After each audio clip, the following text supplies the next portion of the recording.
Alright, so now let's talk about the third part of today's lecture. We want to understand in what situation should we choose regularization and what situation should we not choose regularization, and what is the role of lambda. So the question that here we want to know is whether choosing regularization is a pill or is a poison. Now, regularization requires you to do two things. One is your regularization function omega h, and then the other one is your regularization parameter lambda. And the choice of your omega h is purely heuristic. You can choose this W transpose W, or you can choose the one norm of W. That is totally up to you. So choice of the omega h is really heuristic. And finding the perfect omega is sometimes as difficult as finding a perfect h. Now I want to differentiate the problem of doing regularization in learning compared to doing regularization in optimization problem. In typical optimization problem, you know where the signal is coming from. For example, it comes from a sparse model. However, in the actual learning problem, when you have a set of data points, you indeed do not know where the data points come from. And so choosing the omega becomes a very tricky problem. And so if you want to find the perfect omega, it's as difficult as trying to find the perfect hypothesis set. And therefore, it will cause some difficulty. Some forms of regularization works and some do not, and that is purely based on our experience.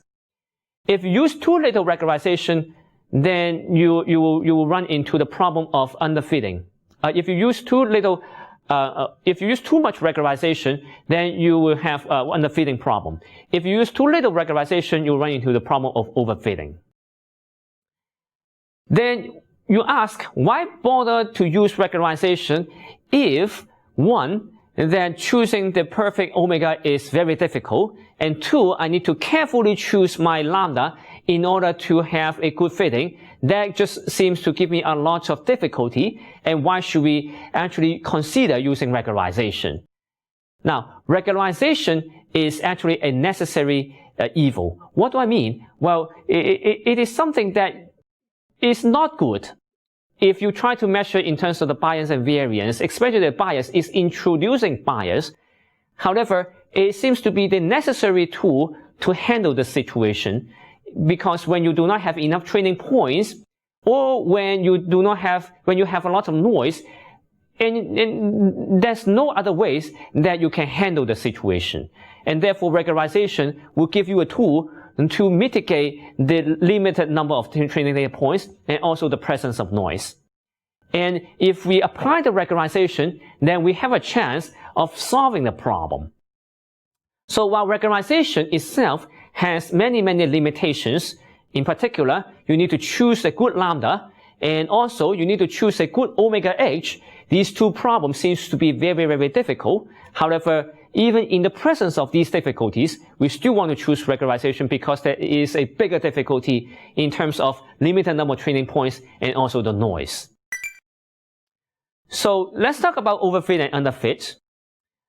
Suppose you have a 15th order polynomial. Let's say it is a H15, and then you have a choice of two regularizations.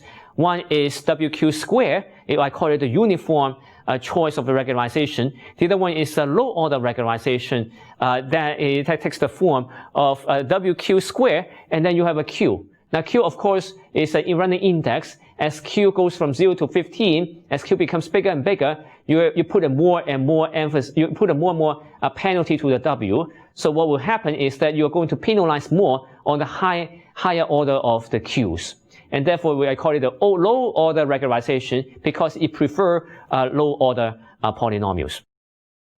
So if lambda is too small, then you run into the problem of overfitting, something that we have seen before. If lambda is too large, then you have a problem of underfitting. So I want to draw attention to the interplay between your lambda and also your omega h.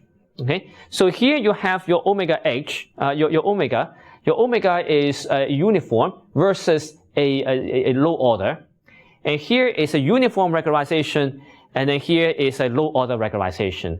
What I want to demonstrate is that there is an interaction between your lambda and also your choice of the regularization. If you choose a high order versus you choose a uniform versus choose a low order regularization, they will have two different sets of lambdas. Let's look at the situation here. Both curves, they are showing you the expected outsample error or the testing error.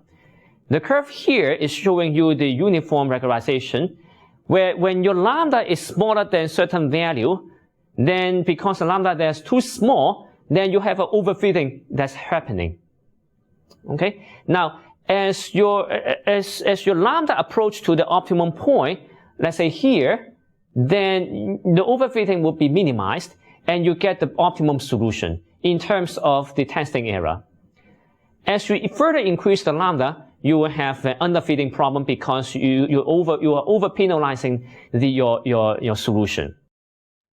If you change the scenario to the low order regularization, you will also have a curve that looks like this. It goes down and then it goes up. However, you can see that because you're choosing a low order regularization, the shape of that function becomes a lot different than the curve I'm showing you here. So you will drop very, very, very rapidly. Because why? Because most of all these Qs, they are just already very big, and therefore the Ws that you get out from this regularization, they are typically small already. And so you just need to have a small lambda just to control the first few coefficients, and then you will be able to reach a very, very good solution. However, as you increase the lambda, you will end up having an overfitting problem.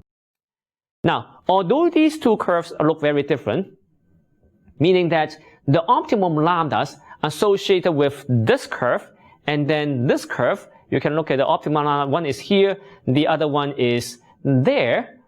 These two lambdas, they are different. However, you realize that the overall, the error associated with these two optimum points, they are not that different. So that goes to the question of can we talk about what will happen if you choose a wrong regularization?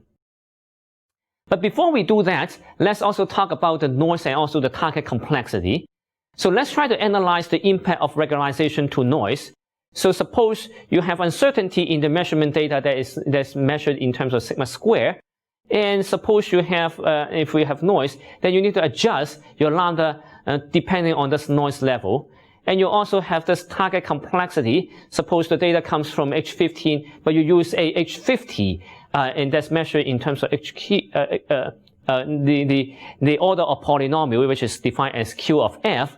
Like noise, you need to adjust the lambda to optimize the generalization.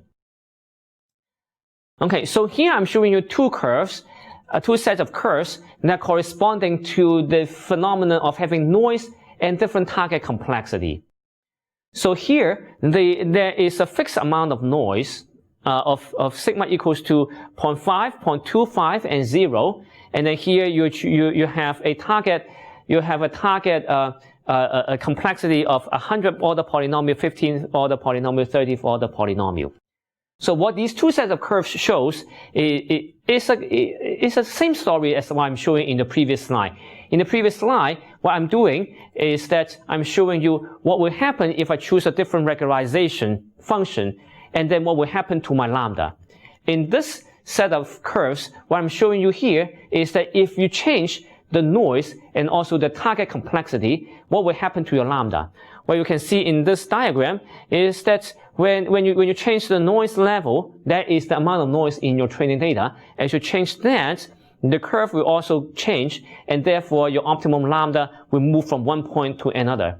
It's interesting to realize that when sigma is 0, then the optimum lambda that you need to use will be at 0. Now, here is showing you another set of curves that is changing with respect to the target complexity. So suppose the underlying target function has a 15th order polynomial, and then it goes to 30, it goes to 100, then you also need to choose a different lambda with respectively, so that you can get the optimum testing error. So what will happen if I pick a wrong regularization? So suppose we should encourage to use a low order coefficient, but the regularization somehow it promotes a high order coefficient. Then is it the end of the day then that we cannot solve the problem? No, you can still control your regularization parameter lambda in order to choose a good regularization. So here is example. So here you have the weight decay function. Okay, so weight decay, that is the soft constraint approach that I'm suggesting. And then here you have the weight growth approach. Now, weight decay says that I would prefer to use the low order coefficients and I want to reject all the high order coefficients. Weight growth says that I want to prefer the high order coefficients and I want to reject the low order coefficients. And so clearly, weight growth is a very, very bad choice of the regularization compared to weight decay. Now, because you have the choice of the lambda, you can tune up to find the optimum lambda for both cases. If you have a way to find this optimum lambda, then weight decay, of course, it will be better than weight growth. But when you choose the optimum weight growth curve, this is a weight growth curve, you choose the optimal lambda, that optimal lambda at this point is actually not too bad from the optimum lambda of the weight decay. Of course, the weight decay is still better, but it's not that bad if you can choose the optimal lambda. So the interaction between lambda and also the regularization function, that is very important. You cannot just say that I want to just choose the regularization function and ignore the choice of the lambda. And so we ask then how do we choose the regularization function and also the regularization parameter? We will want to choose using a technique called the validation, which we will discuss in the next lecture. So to summarize, we have seen the regularization technique. We have gone through two very simple approaches. One is using the constraint. The other one is using the augmented error. Now, you can also try to use anything that we have learned before in this course by using one norm or other types of regularizations that you may want. Using regularization can significantly improve your learning in the presence of noise and also when you do not have enough data and when the target is complex. So that I can give you a hand-waving argument why regularization is useful. So you can think that noise is a high-frequency component, and also complex target function is also high frequency because noise you have a lot of fluctuations, and then high target complexity also usually refers to a lot of fluctuations in your model. And therefore, if you choose a regularization, for example, you choose a soft constraint using the weight decay, then you're actually promoting the low frequency regularization. So that will actually help you to combat against the overfitting problem. So as long as you have chosen a good lambda, then overfitting can be mitigated using the regularization. And modern deep learning usually incorporate regularization. For example, if you can regularize the magnitude of your neural network or the number of non-zeros through sparsity, normally you will get a much more robust deep neural network. So here's the reading list for today's lecture. And I encourage you to take a look at this chapter 4.2 of the textbook.